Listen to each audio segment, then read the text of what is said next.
This is me speaking, session 7, entitled Summer Reading.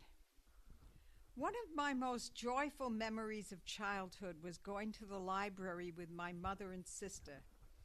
It was a 10-block walk down the New York City streets, and we could take out 5 books each to return 2 weeks later. Even better was summer. There was a summer reading special where each person could take out 10 books and keep them until Labor Day. This bonanza fixed in my mind the idea that summer vacations were for reading even more. A few years ago, I realized that there had been only one day in my entire life that I didn't read before going to sleep.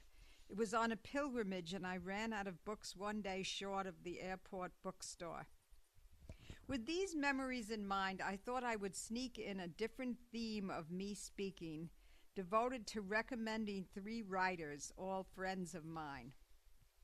First, I want to tell you about Anne of Direction for Our Times. One of my publishers asked me to review the writings of a new locutionary. A locutionary is someone who is alleged to be getting messages from God. I was a bit skeptical. Of these kind of books, about one half I find either bogus or just not my cup of tea. But another half I find wonderful and inspiring, giving me a sense of how God, Jesus, or Mary would speak to me in the voice of a time other than the times of Scripture. I love the writings of Anne as told to her by members of the Trinity, Mary, and the many saints. They seem to me to be authentic, soothing, right on, and just all around good for me to read.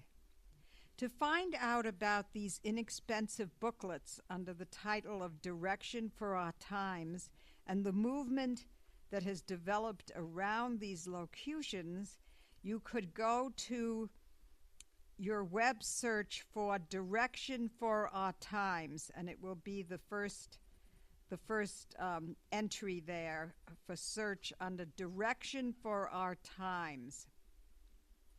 Secondly, try the poetry of David Craig. David was one of the writers in a group I formed at Franciscan University of Steubenville more than a decade ago. He is a professor of creative writing there and a well-known Catholic poet and novelist. I'm not much for reading poetry. My taste runs sort of like one poem of Keats, lots of Emily Dickinson and Rabindranath Tagore, and Catholic poets such as Hopkins and Thompson, and the almost Catholic T.S. Eliot. So you can see that you wouldn't have to be an expert on contemporary poetry to like Craig if I do. I find his very Catholic poetry not a bit sentimental. It's exciting, and I find it a lead-in to meditation. Take these lines as samples about St. Francis of Assisi. Dignity underfoot, he turned his life into a gabbling goose of a performance, a wonking high-wire poetic act.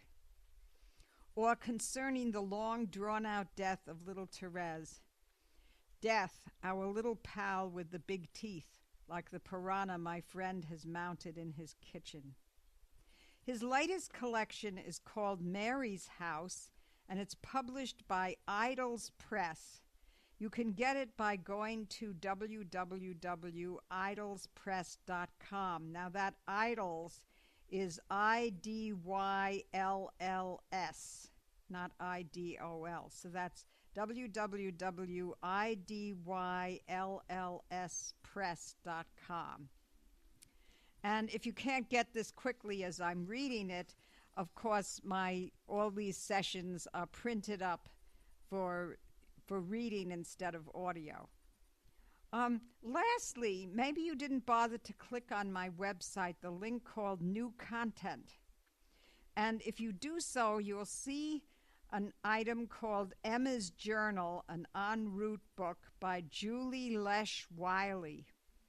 Emma's Journey is a semi-fictional account of some years in the life of a radical pro-life, pro-peace Catholic single woman struggling with life as a laywoman, an activist among dissenting sisters, longing for chastity but failing, and it has a great ending. It has gotten rave reviews on various blogs. I loved it enough to invest in making it into a POD book. You can check it out by going back to my web and hitting new content. The next group of me speaking sessions will be teachings for a workshop and class I'm giving in summer and fall called Spirituality of the Emotions. I will let you know when I start speaking them into my trusty microphone. Have a blessed and great summer, Rhonda.